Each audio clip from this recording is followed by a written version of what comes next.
Hello, I am Alon Burstein, visiting assistant professor in the Department of Political Science and Israel Institute Fellow at the University of California, Irvine, here bringing you the summary of the last 24 hours of the Israel-Hamas war. It is currently the evening of January 16, 2024 in the United States, the morning of January 17, 2024 in the Middle East. Starting with the hostage situation, two more hostages that are held by Hamas, Yossi Sharabi and Itai Seversky, were announced dead as of today. So the story of these two hostages, in the last several days, Hamas published videos of these hostages, along with the third hostage, Noor Gamani, stating that their fate will soon be known. Yesterday, Hamas published a video in which Noor Gamani said that those two hostages, Yossi Sharabi and Itai Seversky, were killed in IDF bombings. The IDF today stated that the life sign seen by Noor Gamani in the video was considered genuine, however, that the other information is not necessarily accurate. It did express grave concerns for the lives of the two other hostages. Today, the two kibbutzim from which the hostages were kidnapped that organized the efforts to return the hostages confirmed that they are dead, which means that they received some information, likely from the IDF, that those two hostages are in fact dead. Their bodies are held by the Hamas movement. Other news related to the hostage situation: the medical deal between Israel and Hamas negotiated by Qatar is now going to be underway starting tomorrow.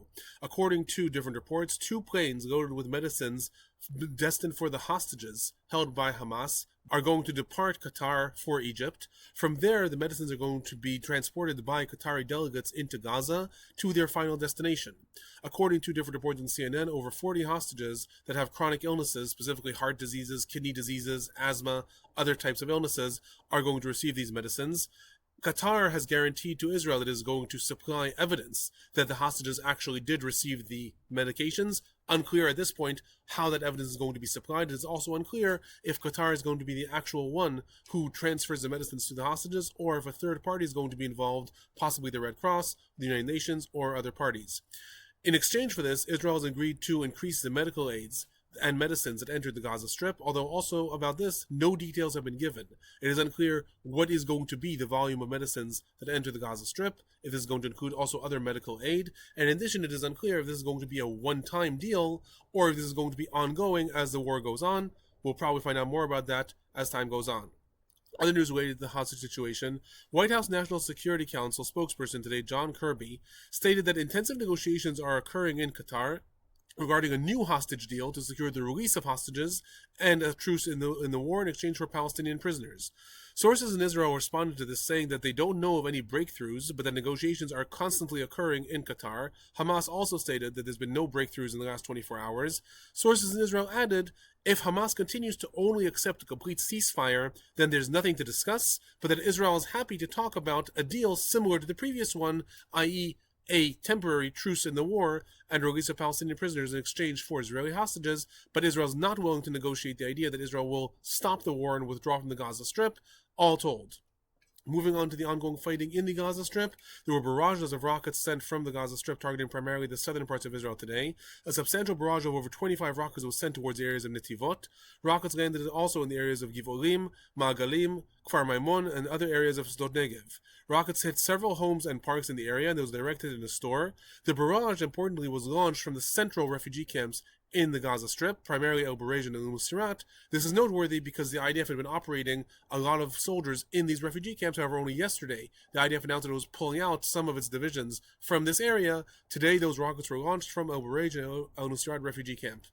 Moving on to the fighting in the Gaza Strip, in the northern parts of the Gaza Strip in Beit Lahia, the IDF today reported that it raided a launching site, uncovering over 100 rocket launchers, with 60 of them armed and ready to launch. Substantial gun battles were noted in the area. Several Hamas operatives were reported killed.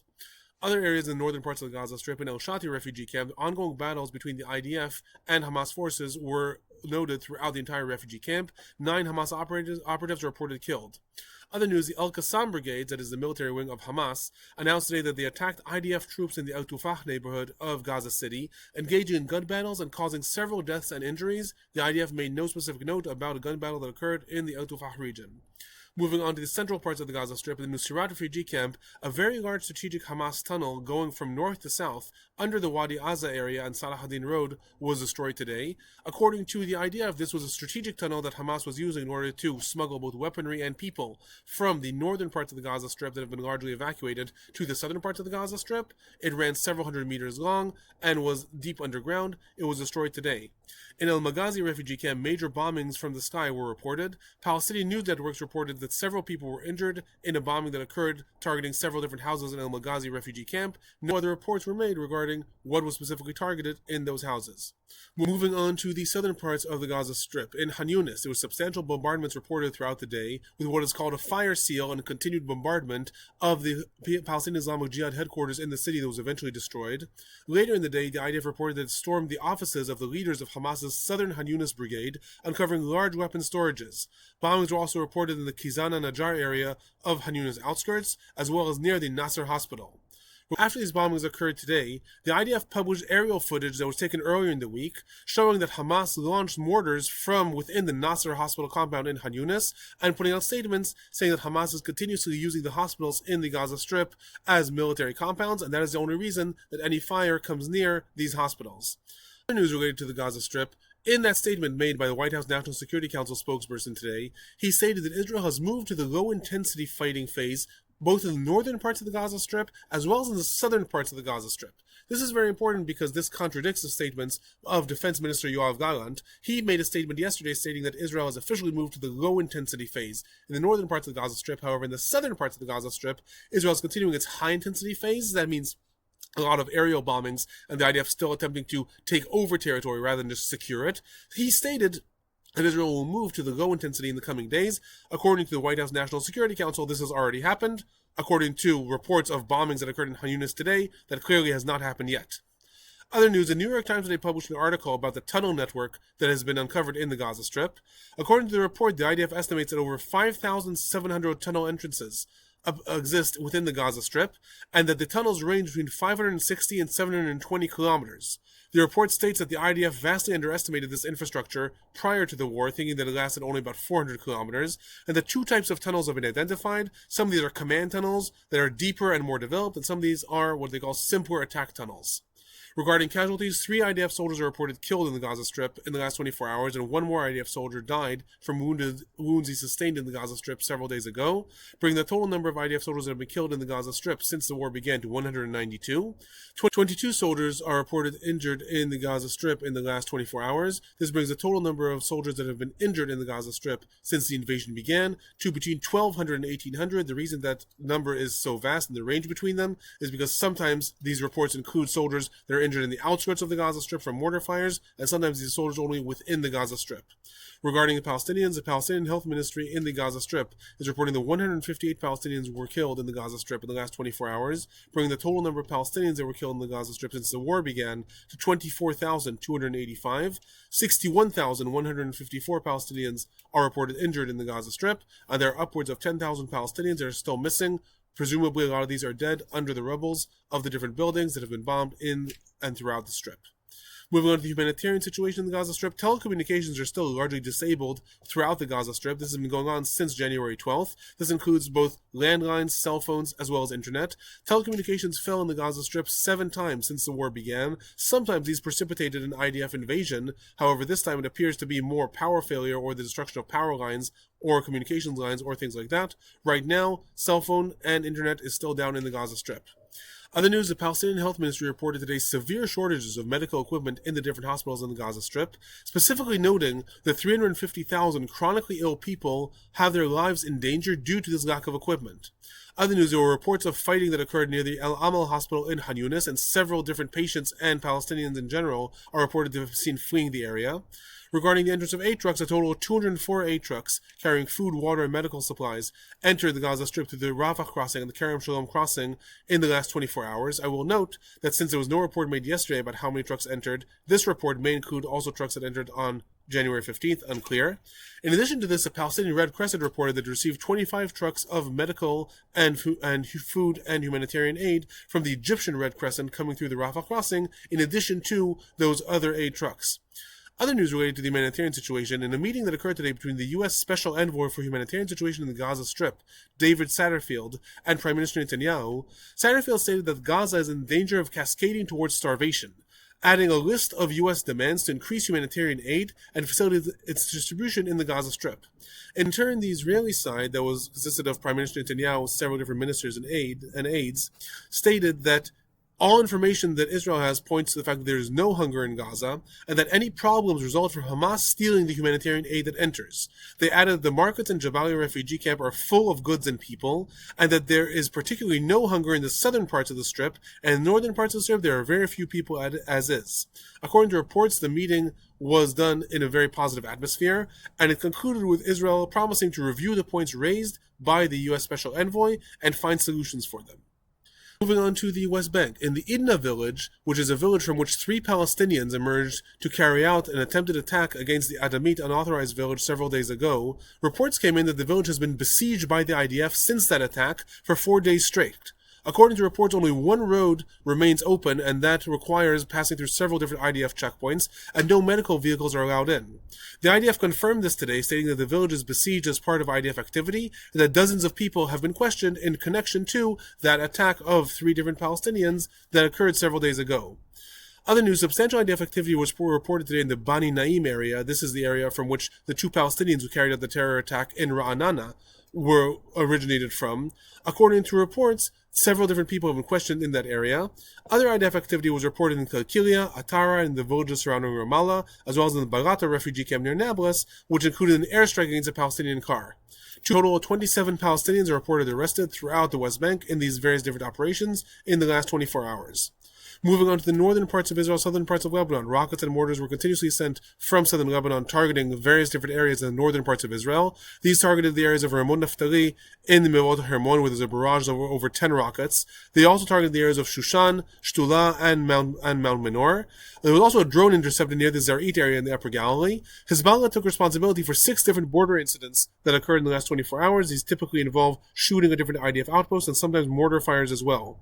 Regarding IDF retaliations, there was combined retaliations of warplanes, attack helicopters, and artillery targeting an array of Hezbollah infrastructure and different military structures. These were reported in the villages of Hula, Meruchin, and Ita Sha'ab.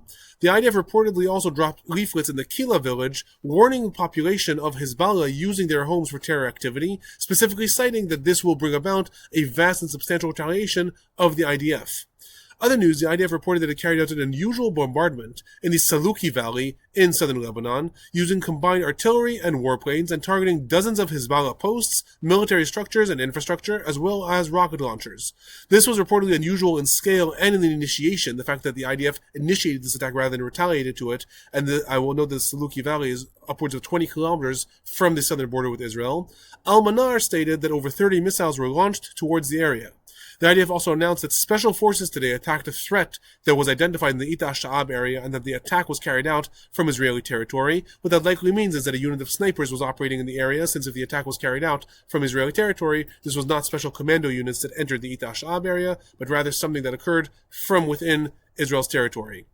Relating to political news, there was a report in Al-Akhbar today, which is a Hezbollah affiliate, stating that there is severe disappointment in Lebanon from the visit of U.S. Special Envoy Amos Hochstein several days ago.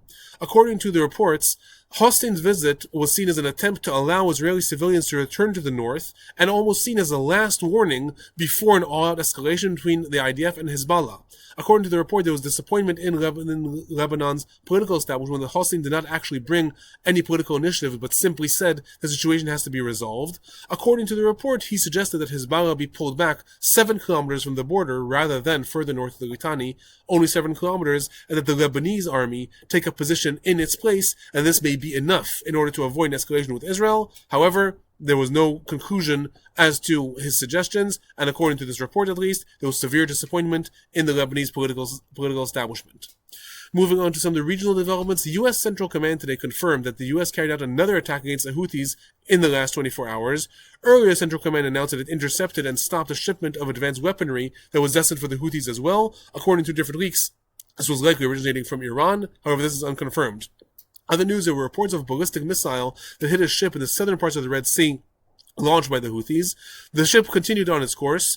Houthi spokesperson Yahya Saria later confirmed that the ship was attacked, stating that it was destined for Israel and did not adhere to instructions to change course. There is no confirmation that the ship, that was actually a Greek ship, was actually sailing for Israel.